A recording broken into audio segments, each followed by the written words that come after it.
Al-Fatihah. Alhamdulillahirrahmanirrahim. Maliki yaumiddin. Iyyaka na'budu wa iyyaka nasta'in. Shiratal ladzina an'amta 'alaihim ghairil maghdubi 'alaihim waladdallin. Amin. Bismillah walhamdulillah wassalatu wassalamu ala sayyidina Muhammadir Rasulillah wa ala alihi wa ashabihi wa man tabi'ahu wa jama'atah wa la hawla wa la quwwata illa billah. Amma ba'du. Segenap jamaah mushola al-jihad, para pengurus pengajian dan seluruh hadirin yang dimuliakan oleh Allah. Alhamdulillah malam hari ini kita berkumpul kembali membawa nikmat iman dan Islam untuk melaksanakan pengajian rutin kita. Mudah-mudahan apa yang akan kita bahas menjadi ilmu yang bermanfaat dunia akhirat. Amin ya rabbal alamin. Pembahasan kitab Sulamut Taufik setelah pembahasan tentang ibadah seperti sholat, kemudian disinggung juga sedikit tentang zakat, maka pembahasan beberapa minggu yang lalu kita sudah disajikan tentang akhlak, yaitu ibadah-ibadah yang sifatnya ibadah qalbiyah atau ibadah hati. Ibadah hati ini nanti melahirkan sikap-sikap, melahirkan akhlakul karimah atau budi pekerti baik. Dengan kata lain, hadirin, ibadah kita bentuknya sholat atau zakat, sedekah misalnya, atau puasa, ini memang harus punya output. Tahu output? Output itu keluarannya itu harus berupa akhlakul karimah, harus berupa akhlak atau budi pekerti yang baik. Semua dari kumpulan ibadah-ibadah yang diwajibkan, sholat, apakah itu bentuknya puasa Ramadan, apakah bentuknya itu sedekah atau zakat misalnya, ini semua adalah untuk membentuk akhlak kita. Karena memang dasar atau misi utama diutusnya Rasulullah SAW itu adalah untuk menyempurnakan akhlak. Innama bu'ithtu liyutammima makarimal akhlak. Sholat kita, puasa kita, sedekah kita, haji dan umroh kita, itu supaya nanti memunculkan keluaran atau output yang bentuknya akhlakul karimah. Oleh karenanya setelah pembahasan ibadah di sini, kitab Sulamut Taufik ini lebih lengkap lagi. Dia dalam kitab ini musannif ini membahas tentang akhlak karimah atau akhlak-akhlak yang mulia. Sebagian kemarin itu di antara akhlak-akhlak yang harus dimiliki oleh seorang muslim, oleh seorang mukmin seperti kita, di antaranya kemarin kita harus munfiqan lil fadili an hajatihi, harus berani menginfakkan, apa yang lebih dari hajat kita. Kalau kira-kira kebutuhan kita sebulan misalnya udah terpenuhi, ada lebih, infakin dah buat pengajian.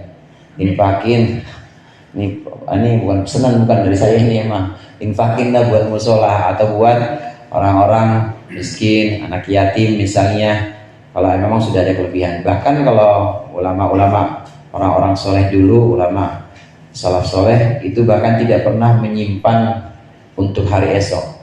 Buat besok aja nggak pernah nyimpen. Yang penting hari ini udah cukup buat bekal ibadah dia, makannya cukup, pakaiannya ada, maka dia akan berikan kelebihannya. Ini yang namanya munfiqun lil fadil, menginfakkan kelebihan dari hartanya. Nah, kalau kita tidak bisa seperti itu, ya paling tidak kita mengeluarkan sedekah. Kalau kita masih butuh atau masih dirasa perlu untuk menyimpan sebulan, paling tidak dalam sebulan itu kalau ada kelebihan maka harus diinfakkan, harus diberikan. Ini untuk mengikis sifat yang namanya bakhil. Bakhil itu sebenarnya orangnya sifatnya namanya bukhl, mengikis sifat yang namanya syuh. Syuh itu ya pelit, bin koret, bin medit, bin buntut gasiran, apalagi tuh, bin silit kuning. Apa silit kuning? Pantat kuning. Itu untuk mengikis itu. Karena kalau itu nggak dikikis, maka kita akan ego atau kita akan menjadi orang yang tidak peduli kepada makhluk Allah, tidak peduli kepada orang-orang Islam, tidak peduli kepada manusia pada umumnya. Padahal akhlak yang mulia itu pasti harus sayang, harus lembut kepada kaum muslim, harus sayang kepada manusia pada umumnya. Ini akhlak yang namanya munfiqan lil fadili, atau berani menginfakkan yang lebih dari hartanya. Nah, yang berikut ini juga termasuk akhlak-akhlak hati kita yang kemudian melahirkan output atau melahirkan keluaran berupa akhlak karimah. Seorang mukmin itu hendaklah dia nasihon, ada di halaman 67 kalau teks Arabnya. Qala al-musannif rahimahullah wa nafa'ana bihi wa bi ulumihi wa bi barakatihi fid dharain amin. Nasihan li ibadillahi ta'ala, memberikan nasihat kepada hamba-hamba Allah Ta'ala, memberikan nasihat kepada hamba-hamba Allah. Ini artinya apa yang kira-kira mengandung kebaikan maka dianjurkan oleh orang itu. Apa yang kira-kira mengandung kemadharatan atau kerusakan maka dihindarkan. Kita tahu ada orang kalau dibiarin aja dia kejeblos nih, pasti harus kita ingatkan, jangan lewat situ bang, lobang itu namanya nasihat. Itu contoh kecil aja, dan contoh-contoh yang lain yang sifatnya lebih besar lagi. Tahu kalau yang namanya riba itu, yang namanya judi itu pasti akan merusak, yang merusak ekonomi juga, merusak rumah tangga juga, merusak semuanya. Maka kita harus mengingatkan, namanya nasihat. Jamaah rahimakumullah, memberikan nasihat ini memang sifatnya ini fardu kifayah. Harus ada dalam satu kampung orang yang memberikan nasihat. Kalau nggak ada, itu sekampung dosa semua. Maka harus ada jamaah pengajian seperti malam Jumat yang baca Yasin. Ada yang nasihatin juga ya? Ya paling nggak malam Rebo nih sekarang nih dikasih nasihat. Saya mah cuma disuruh doang kan sama Jiromli, dikasih nasihat. Ini harus ada yang seperti ini. Harus ada yang memberikan nasihat karena hukumnya fardu kifayah. Apalagi kalau kita tahu orang yang kita beri nasihat itu adalah orang yang yakin akan menerima nasihat kita. Anak, kira-kira anak dinasihatin sama bapaknya, kira-kira menerima atau kalau anak? Ya, kid zaman now. Anak zaman sekarang, pokoknya terlepas dari itu. Pokoknya kalau secara yakin, kita yakin bahwa ini orang kalau saya kasih nasihat, dia pasti akan mendengarkan nasihat saya dan akan nurut apa yang saya katakan. Kalau kita yakin seperti itu, maka wajib kita kasih nasihat. Ini menurut satu ulama, tapi menurut ulama lain, diantaranya menurut Imam Ibnu Hajar, ini mengatakan bahwa nggak ada syarat itu, mau orang itu nerima atau tidak, tapi yang namanya memberikan nasihat itu wajib. Karena seorang muslim itu harus peka, harus memberikan nasihat. Nasihat yang dimaksud di sini adalah mengingatkan kalau sesuatu yang kira-kira mengandung bahaya, maka kita ingatkan. Kalau kira-kira sesuatu yang mengandung satu kemaslahatan baik, maka kita ajak dia. Namanya nasihat kepada hamba-hamba Allah.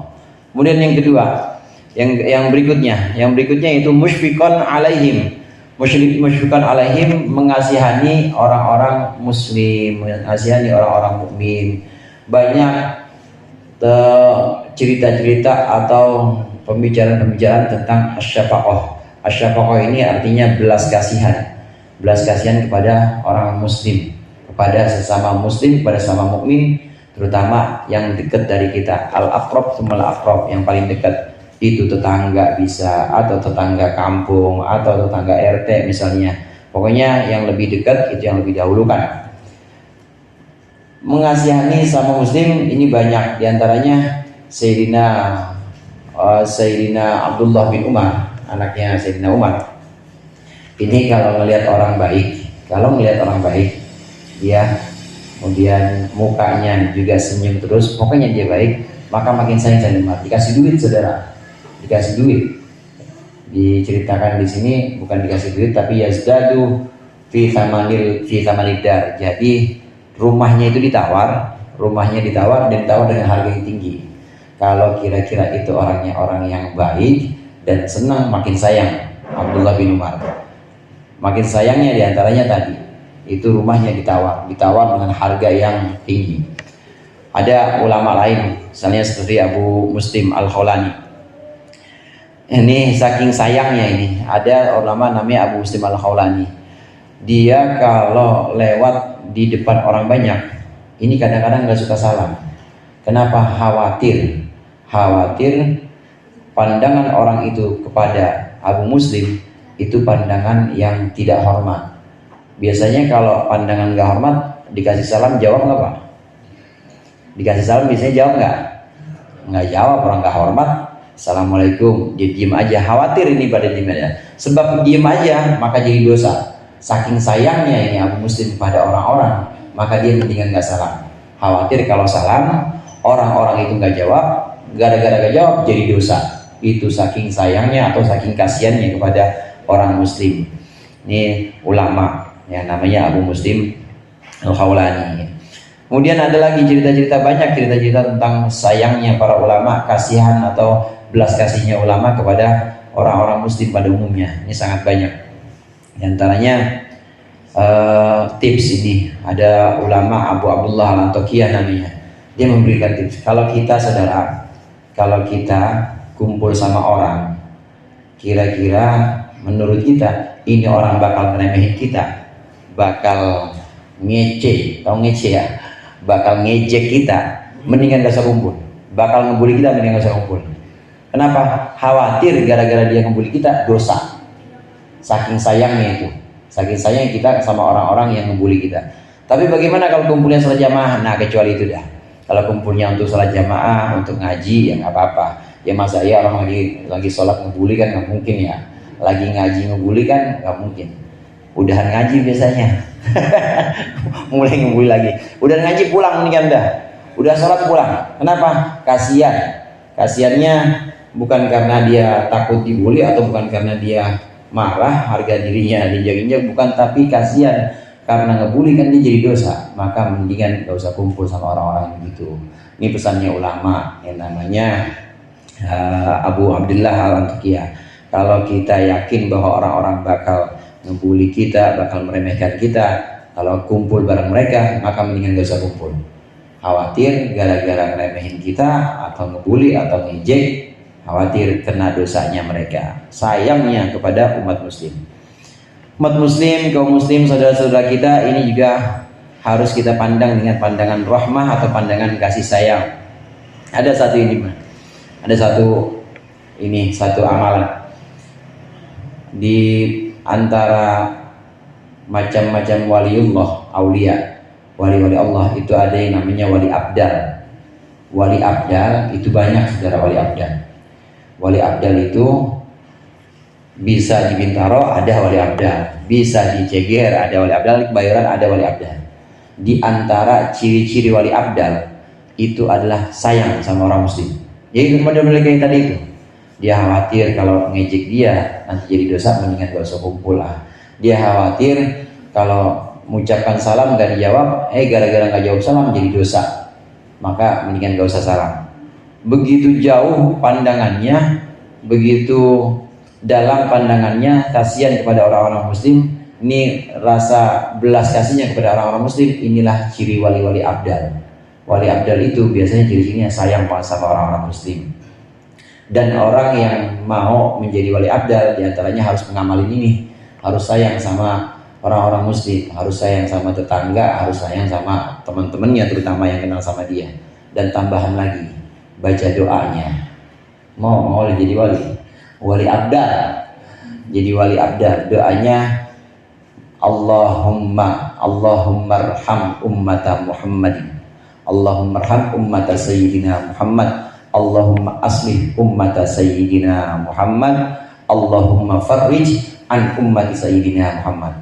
Kalau kita sering-sering baca doa itu dan kita amalin rasa belas kasih kepada orang mukmin, maka kita bisa jadi wali, namanya wali abdal.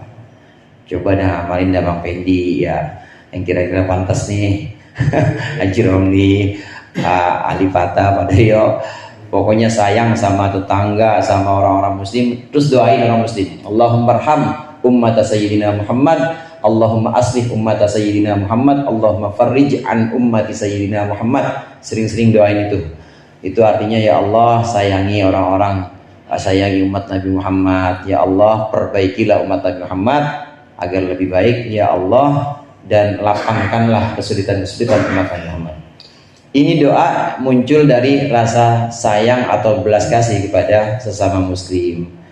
Belas kasihnya diamalkan, doanya juga dibaca, maka itu termasuk ya amalan atau termasuk doa-doa yang bisa mengangkat seorang menjadi wali abdal. Ini kata Said Hasan Al-Basri dan juga kata Imam Ma'ruf Al-Karfi.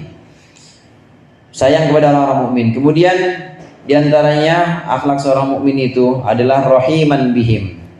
Rahiman ini juga mirip-mirip dengan syafaqah, mirip-mirip dengan rasa sayang. Rahiman di sini artinya sayang karena memang dia adalah orang penyayang. Kalau musyfiqon ini sayang karena orang mukmin sangat membutuhkan itu. Bedanya kalau syafaqah, saudara, orang memang dasarnya sudah sayang dan dia menyayangi orang yang membutuhkan.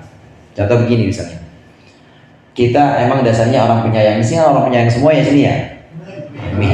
Orang penyayang, kita orang penyayang emang. Nah sayangnya kita saat melihat orang maksiat itu kita sayang banget. Kenapa? Kasihan. Kita doain ya.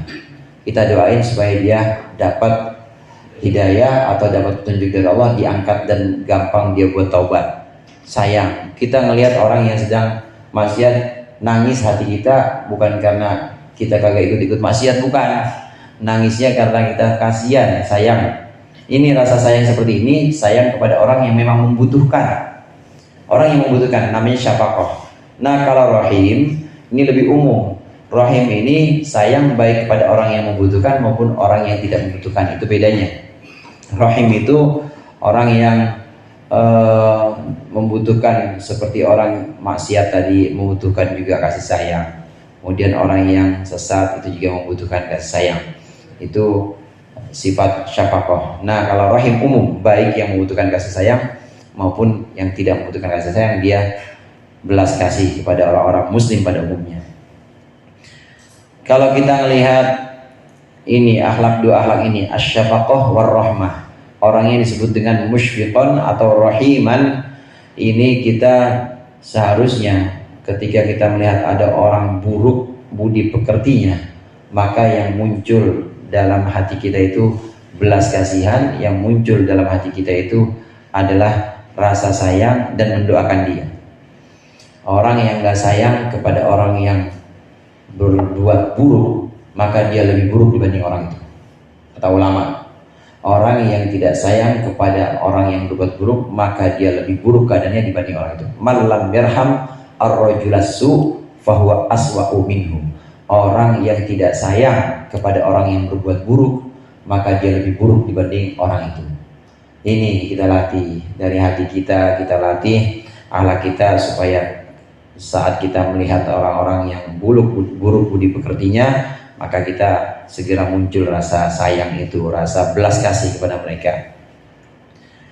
Musyfiqan rahiman bihim, amiran bil ma'ruf, amar ma'ruf.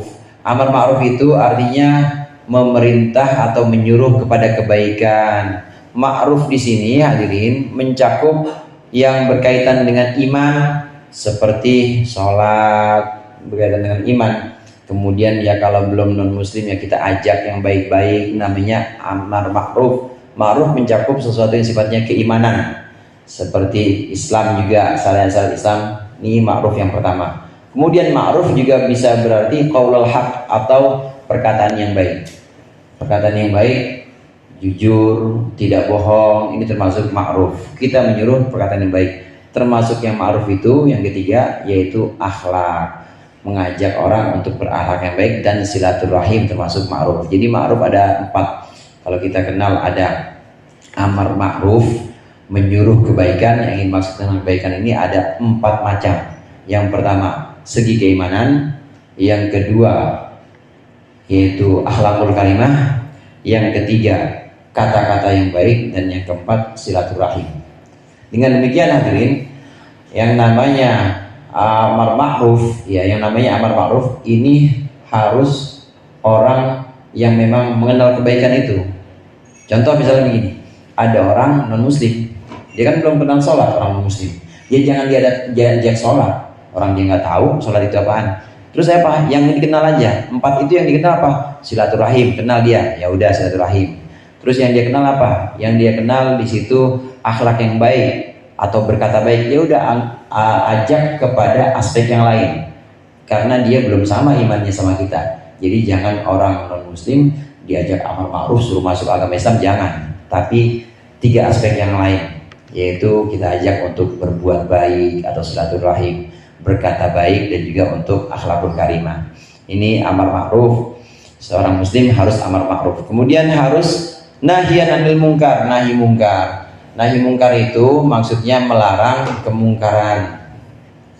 Melarang kemungkaran atau mencegah kemungkaran ada 3 tingkat, saudara. Sebagaimana kita tahu, man ra'a minkum munkaran falyughayyirhu biyadihi. Yang pertama, orang yang melihat kemungkaran maka dia harus berubah dengan tangannya.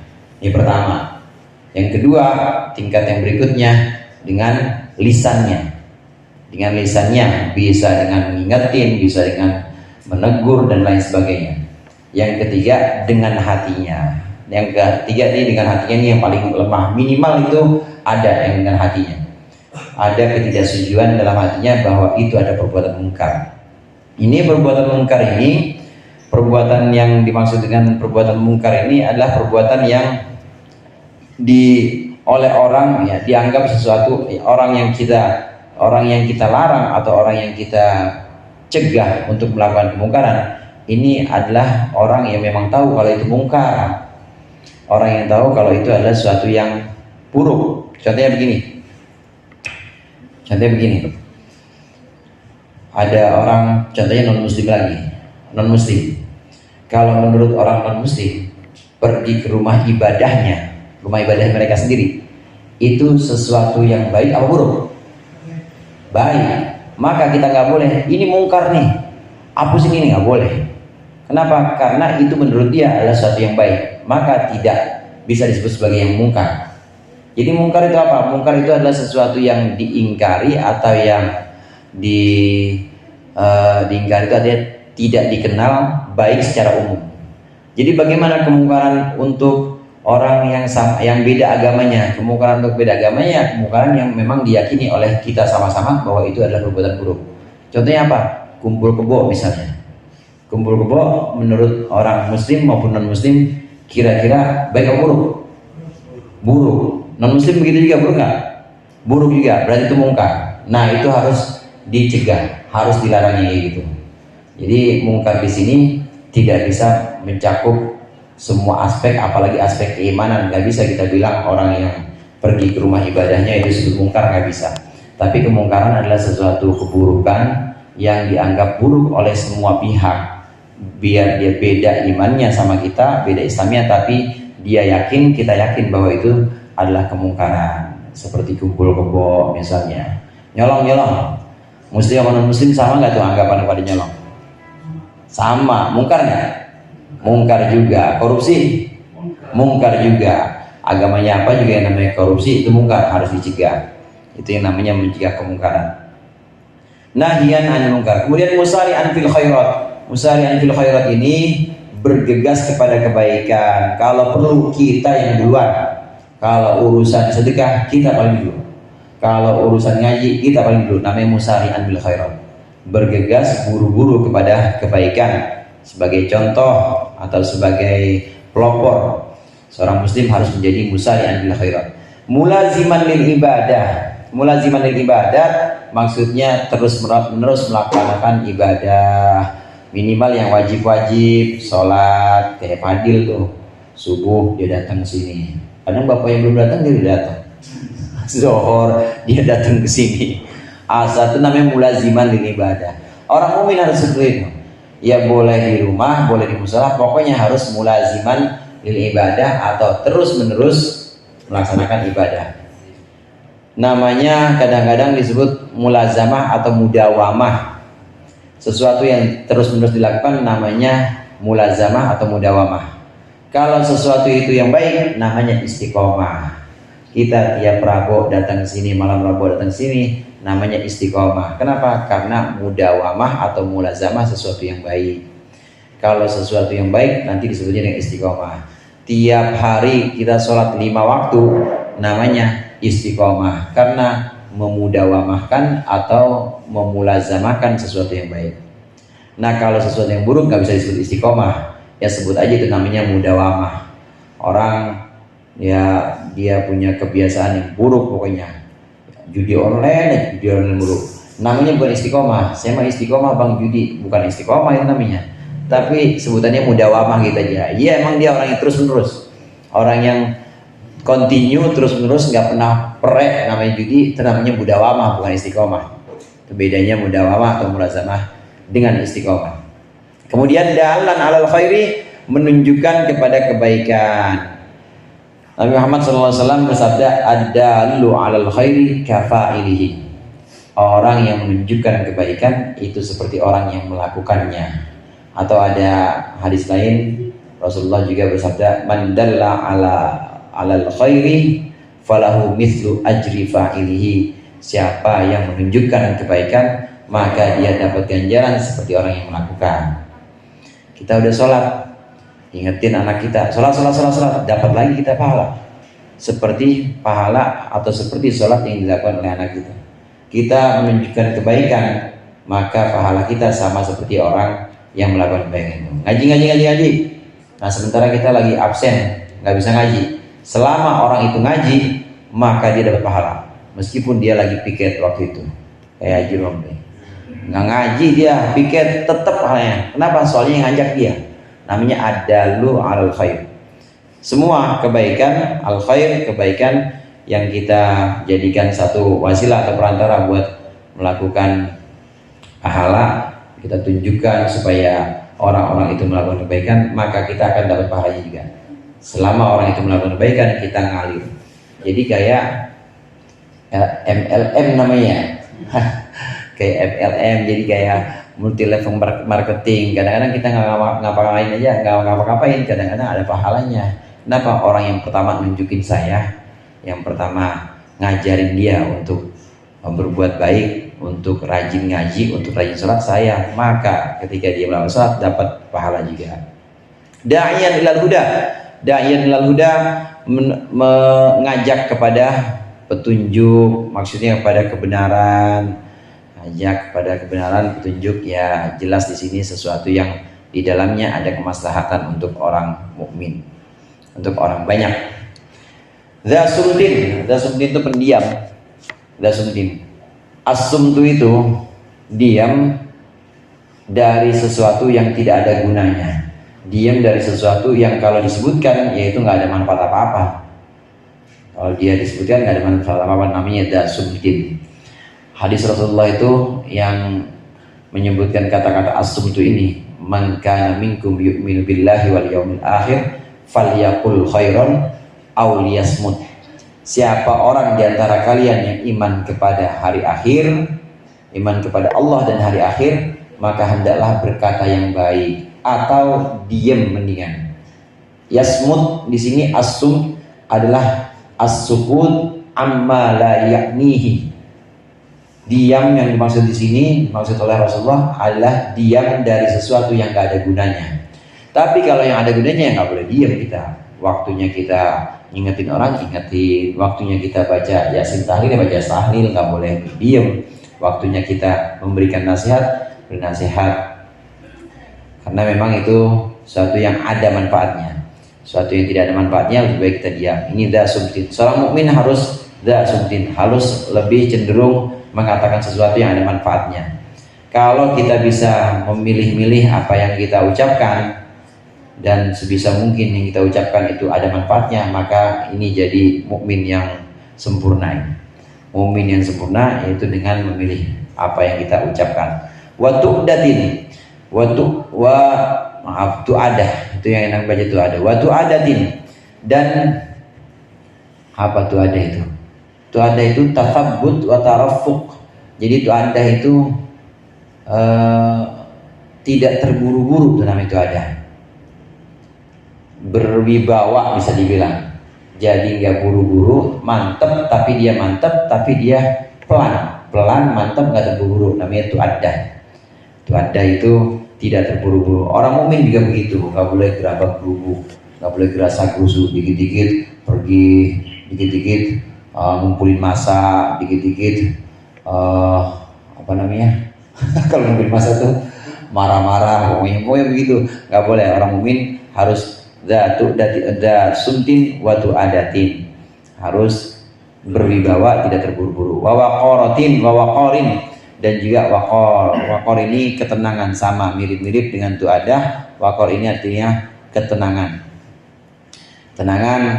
Ketenangan ini hadirin, ketika kita hendak melakukan sesuatu kita tenang, artinya tidak terburu-buru. Ingin melakukan sesuatu itu kita pikir-pikir dulu.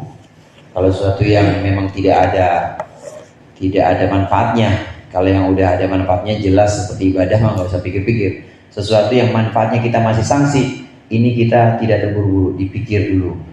Kemudian mengucapkan sesuatu yang kira-kira nggak ada manfaatnya juga kita dipikir-pikir dulu. Ini namanya dzatu adatin wa waqarin wa sakinah. Itu orang yang berwibawa, kalem, dan juga bersahaja, tidak gerasa-gerusu, tidak gerabak-gerubuk. Itu maksudnya memikirkan apa yang dia akan perbuat dan apa yang akan dia katakan. Apa yang akan dia katakan itu benar-benar dipikirkan. Jangan sampai yang dia katakan, yang dia perbuat ini merugikan orang lain atau sesuatu yang tidak bermanfaat. Sakinah. Kemudian begitu juga seorang mukmin itu harus hasanal akhlak, harus baik akhlaknya. Baik akhlak di sini gabungan dari keseluruhan tadi, keseluruhan mulai dari 11 kasihan kepada orang mukmin atau orang muslim dan manusia pada umumnya, kemudian menunjukkan kepada kebaikan, istiqomah dalam ibadah, itu semua cakupannya adalah akhlak yang baik. Wawasi'as sadri, dan juga jembar atau lapang hatinya. Artinya lapang hatinya di sini orang yang sabar, mudah menerima kelemahan-kelemahan orang lain, mudah menerima kesalahan-kesalahan orang lain. Layyinal janibi, orang yang lembut budi pekertinya. Mahfudul janahi, dan orang yang rendah. Janah itu arti aslinya sayap, maksudnya merendah di hadapan orang mukmin. Dengan tawadu, mirip-mirip dengan tawadu. Ketika bersama orang banyak maka dia sangat sopan. Ketika bersama orang banyak maka dia menunjukkan akhlak yang baik, menunjukkan akhlak yang lembut, dan dia tidak mentang-mentang. Itu namanya mahfudul janah. Jadi menunjukkan kerendahan hatinya. Jadi enggak sombong, namanya mahfudul janah lil mukminin, kepada orang-orang mukmin. La mutakabbiran wala, apa tuh terusannya? Mutajabbiran, la mutakabbiran wala mutajabbiran. Wallahu a'lam bishawab. Insyaallah kita lanjutkan pertemuan yang akan datang. Kurang yang saya mohon maaf. Wallahu muwaffiq ila aqwamit thoriq. Assalamualaikum warahmatullahi wabarakatuh.